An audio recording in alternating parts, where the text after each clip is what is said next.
जब कभी भी हम डिजाइनिंग के बारे में बात करते हैं तो हमारे दिमाग में दो मेजर सॉफ्टवेयर्स के नाम आते हैं। एक है एडोब इलस्ट्रेटर और एक है फोटोशॉप। और हमेशा हम इस बात को लेकर थोड़ा सा कंफ्यूज रहते हैं कि हमें अपना करियर बनाने के लिए कौन से टूल को पिक करना चाहिए जिसमें हमें ज्यादा स्कोप मिल सके। तो आज मेरे इस सेशन में मैं इसी सवाल का जवाब देने वाला हूं।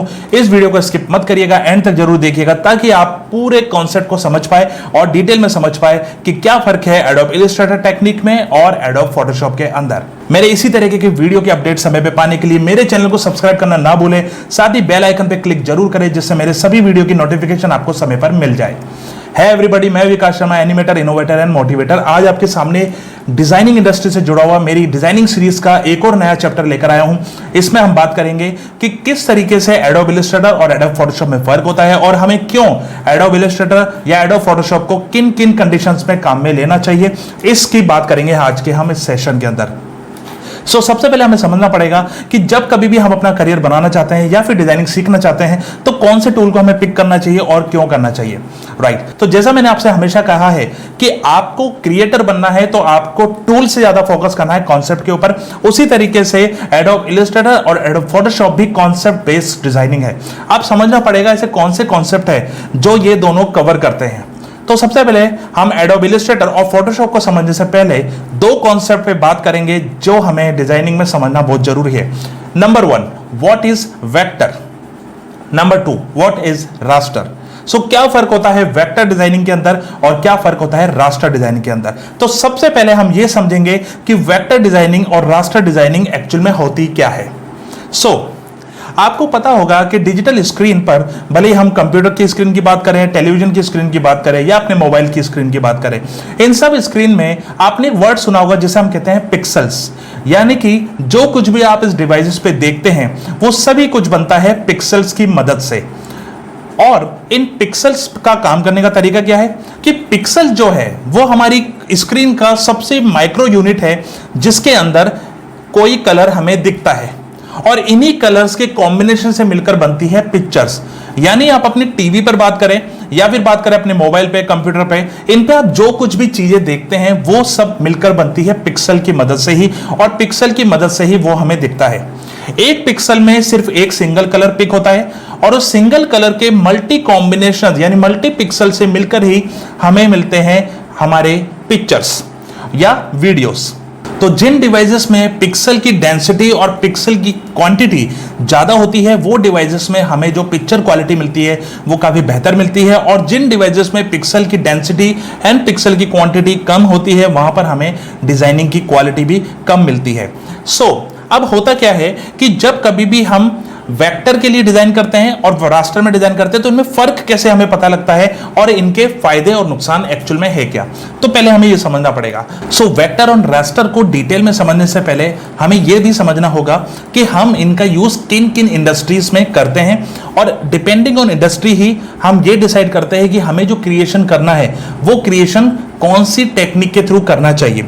सबसे पहले यूज को समझते हैं। तो ग्राफिक का यूज होता है, या तो हम बात करें गेमिंग इंडस्ट्री में हम इसको यूज करते हैं, यानी जो गेम्स बनते हैं वो ग्राफिक से बनते हैं, या फिर हम इसका यूज करेंगे वेबसाइट बनाने के लिए, या फिर हम इसका यूज करते हैं पब्लिशिंग के लिए यानी पब्लिकेशंस के लिए, जैसे न्यूज़पेपर, मैगजीन्स और कुछ भी बुक पब्लिश करना हो, या कोई भी प्रिंटेड मटेरियल की अगर हम बात करें तो उसमें इसका यूज होता है, या फिर क्लॉथ डिजाइनिंग के अंदर इसका यूज होता है, या फिर इंडस्ट्रियल डिजाइनिंग के अंदर इसको हम काम में लेते हैं। इंडस्ट्रियल डिजाइनिंग यानी जितना भी आपने CNC के बारे में अगर सुना हो या आपने देखा हो कि वुड क्राफ्टिंग जो होती है, उसके अलावा जितना भी मिरर पे डिजाइन, कटिंग, ये टेक्निकल थोड़ा वर्क है, इसके अंदर हमें यूज करना है, या कुछ पैनल को डिजाइन करने के लिए हमें इसको काम में लेना है, उसके लिए हमें इसको यूज करना चाहते हैं क्या, या फिर हम इसको कंपनी मर्चेंटाइजेस के लिए काम में लेना चाहते हैं, कंपनी मटेरियल के लिए काम में लेना चाहते हैं क्या, जैसे ब्रोशर, पैम्पलेट और विजिटिंग कार्ड्स, इसमें हम काम में लेना चाहते हैं। तो ये डिपेंड करता है किस इंडस्ट्री के लिए हम काम में लेते हैं। तो अब इंडस्ट्री मैंने आपसे क्यों कहा, रीजन ये है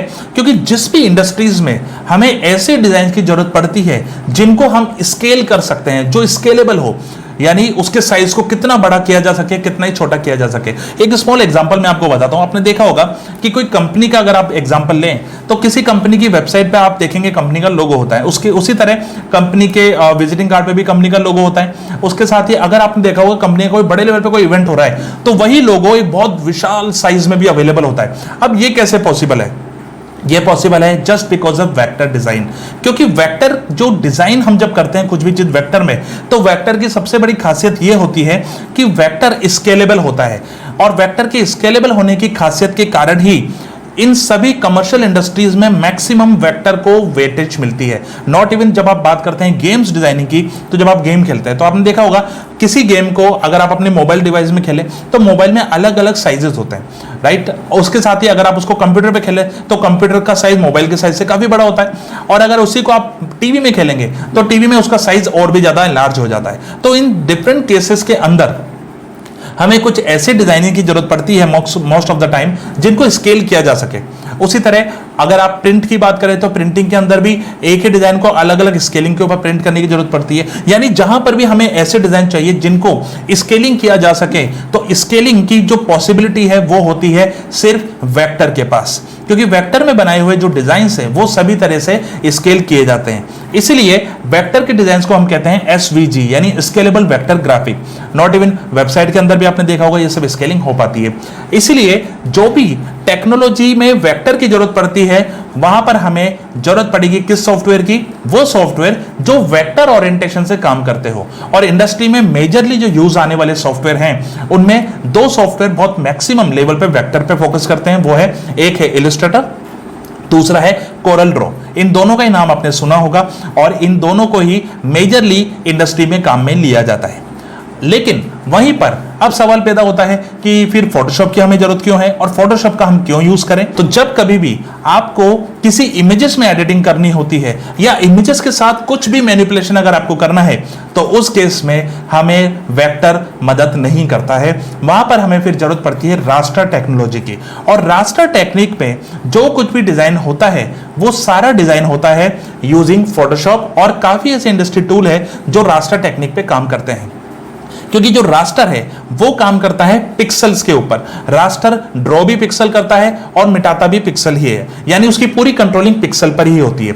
इसलिए आपने कभी देखा होगा कि जब कभी भी आप अपने मोबाइल से कोई फोटो खींचते हैं और उसको खींचने के बाद जब आप उसको जूम करते हैं तो जूम करने के बाद आपने देखा होगा जो फोटोज है वो पिक्सेलेशन उसमें होने लग जाता है, यानी फोटो फटने लग जाती है। कारण क्या है? बिकॉज वो रास्टर में है और रास्टर स्केलेबल नहीं होता। आप उसके साइज को डिक्रीज कर सकते हैं लेकिन उससे ज्यादा बढ़ा नहीं सकते हैं, बढ़ाने में उसकी क्वालिटी लूज होती है। इसलिए जितने भी कमर्शियल डिजाइन होते हैं उसके अंदर वेक्टर को वैल्यूएशन दी जाती है, रास्टर को नहीं। और अगर आपको रास्टर हाई वैल्यू में चाहिए फिर बहुत हेवी रेंज पे हमें पिक्सल मेंटेन करना होता है, यानी जो फोटो लिया जाता है वो फोटो हमें बहुत हाई रेंज पे उसकी रिक्वायरमेंट होती है। अब सवाल ये पैदा होता है कि क्या जब हम वेक्टर से कुछ बनाते हैं और रास्टर से कुछ बनाते हैं तो वेक्टर से बनाई हुई चीज को और उससे बने हुए आउटपुट को क्या हम कितना भी स्केल कर सकते हैं? उसकी बनी हुई अगर कोई फोटो है तो उसे स्केल किया जा सकता है। अब इस कॉन्सेप्ट को आपको पहले समझना है। देखिए होता क्या है कि जो भी प्रोडक्ट आप स्क्रीन पे देखते हैं वो प्रोडक्ट बाय डिफॉल्ट तो रास्टर ही होता है। जैसे अगर आपने इलस्ट्रेटर से कोई डिजाइन बनाया तो उसका आउटपुट तो आपको रास्टर में मिलेगा। इसी तरह कोरल ड्रॉ से बनाया वो भी आउटपुट रास्टर में मिलेगा, फोटोशॉप से बनाया वो आउटपुट भी रास्टर में ही मिलेगा। कहानी चेंज होती है जब इन सॉफ्टवेयर में काम किया जाता है। होता क्या है कि जो रो फाइल्स होती है किसी भी सॉफ्टवेयर में, उन रो फाइल्स को इलस्ट्रेटर के अंदर अगर हम यूज करते हैं तो अंदर जाकर उसे कितना स्केल करके वापस एक्सपोर्ट किया जा सकता है। लेकिन वहीं पर अगर हम फोटोशॉप की बात करें तो उसे ज्यादा स्केलिंग नहीं किया जा सकता। तो ये इनके बीच में मेजर डिफरेंस होता है। इसीलिए हम इंडस्ट्री में अगर कोई भी कमर्शियल डिजाइन बनाना होता है तो वो सब मैक्सिमम वेक्टर में ही बनता है, क्योंकि वेक्टर में बनाए हुए डिजाइन्स जो है वो स्केलेबल है। सबसे प्लस पॉइंट इनका ये होता है और कमर्शियली वाइबल भी है। उसके साथ ही अगर हम बात करें रास्टर की तो रास्टर का जो यूज है वो ज्यादा से ज्यादा होता है सिनेमैटिक लेवल पर, फोटोग्राफी इंडस्ट्री के अंदर। उसके अलावा अगर कोई प्रोडक्ट डिजाइनिंग की बात करें तो प्रोडक्ट डिजाइनिंग के अंदर कोई कमर्शियल बनाना है, कोई एड बनाना है, स्टिल एड बनाना है, तो उसमें अगर हमें कोई फोटोज चाहिए तो वहां पर हम फोटोशॉप की मदद लेते हैं। यानी कि अगर आपके दिमाग में सवाल है कि मुझे ग्राफिक इंडस्ट्री में जाना है और ग्राफिक इंडस्ट्री में जाने के बाद मुझे या तो इलस्ट्रेटर में काम करना सीखना है या फोटोशॉप में सीखना है, तो जवाब है आपको दोनों आना चाहिए। आप सिर्फ एक में ही काम नहीं सीखें और एक में ही अपनी महारत मत हासिल करिए। दूसरा, सिर्फ सॉफ्टवेयर नहीं सीखना है, अगेन आई एम सेइंग, आपको सीखना है कॉन्सेप्ट्स, आपको सीखना है वेक्टर के कॉन्सेप्ट, आपको सीखना है रास्टर के कॉन्सेप्ट और इनके डिजाइनिंग के कॉन्सेप्ट। तो जब आप इन दोनों प्रोडक्ट्स को मास्टर कर लेते हैं तो ही आप ग्राफिक इंडस्ट्री में सच में एक स्टैंड आउट कर पाते हैं मजबूती के साथ। तो आई होप मेरा ये सेशन आपके लिए हेल्पफुल रहा होगा, जिसमें में आपने समझा होगा कि फोटोशॉप या इलस्ट्रेटर में कौन बेटर है, तो जवाब है दोनों की अपनी अपनी वैल्यूएशन है और दोनों मिलकर ही एक बेटर प्रोडक्ट बनाते हैं, तो दोनों को मिलना जरूरी है, तो और भी बेटर प्रोडक्ट बनेगा। तो ये इस तरह से ये चीजें काम करती है। आई होप आपको मेरा वीडियो पसंद आया होगा और ये जानकारी आपके लिए काफी फायदेमंद रही होगी। अगर ये सच में आपके लिए फायदेमंद रही है तो कमेंट करके मुझे जरूर बताइए कि इस वीडियो को देखकर आपको कैसा लगा। इसके साथ ही अगर आपने मेरा चैनल सब्सक्राइब नहीं किया है तो इसे सब्सक्राइब करना ना भूले, साथ ही इस वीडियो पे कमेंट करना ना भूले और अधिक से अधिक इसको शेयर करना ना भूले। Thank you very much.